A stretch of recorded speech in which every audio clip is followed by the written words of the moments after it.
Dünən Rusiya Federasiyası Şurasının sədri Sergey Mironov öz şəxsi təyyarəsi ilə saat 19:10-da Gəncəyə gəldi. Cənab Mironovu Rusiya Federasiyasının Azərbaycandakı səfiri Nikolay Ryabov, Milli Məclisin sədr müavini Arif Rəhimzadə və digər millət vəkilləri müşahidə edirdilər. Gəncə hava limanında fəxri qonağı şəhər icra hakimiyyətinin başçısı Eyvaz Babayev və şəhərin digər rəhbər işçiləri qarşıladılar. Hava limanından Cənab Mironov Nizami Gəncəvil məqbərəsinə yollandı. Dahi şairin məqbərəsini ziyarət etdi və məzarın üzərinə əkillər qoydu. Sonra qonaqlar kitabına ürək sözlərini yazdı. Qeyd edək ki, Sergey Mironov 29 il öncə Gəncədə hərbi xidmətdə olub və o öz əskərlik illərini yad etmək üçün ENSA ilə hərbi hissəyə gəldi.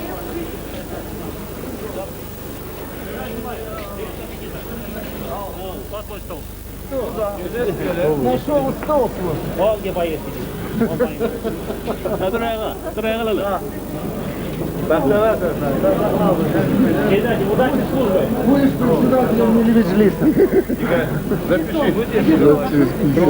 милимеджлиста.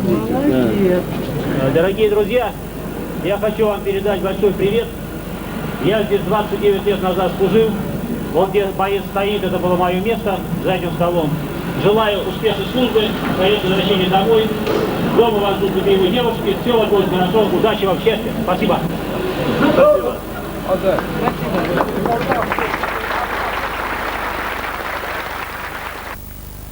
Hərbi hissədə bu müddət ərzində nə kimi dəyişikliklər hiss edirsiniz sualını belə cavapladı. Меня, честно говоря, очень поразил внешний облик и казарм, и штаба, и столовой.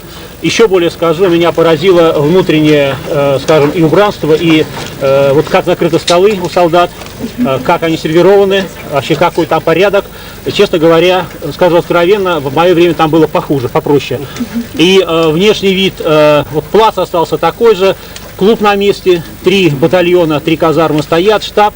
Вот этого здания не было, вот это было, место все осталось на местах, парк, стадион поменялся местами. У нас был раньше стадион вот здесь вот за кухней, за столовой, сейчас перед входом, перед КПП.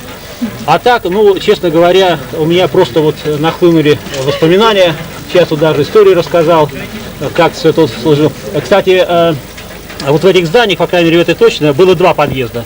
И вот я в нашу роту был подъезд с той стороны, и мы забегали на 3-й этаж, где моя была рота. И сейчас зеркально поменялось. Раньше у нас в этой части были кровати, а там Рушпарк, там все эти Ленинская комната и прочие хозяйственные. А сейчас немножко все поменялось. Но в целом вообще абсолютно вот... Впечатление хорошее. Но вот так глаза зажмурить, открыть, вот глянуть, как будто 29 лет тому назад, и все, в общем-то, по-прежнему. Qonaq saat 22:30-da Gəncə hava limanının Rusiyanın paytaxtı Moskva şəhərinə yola düşdü. İlqar Ağayev, Vaqif İbrahim Xəlil, Xəbər Plus.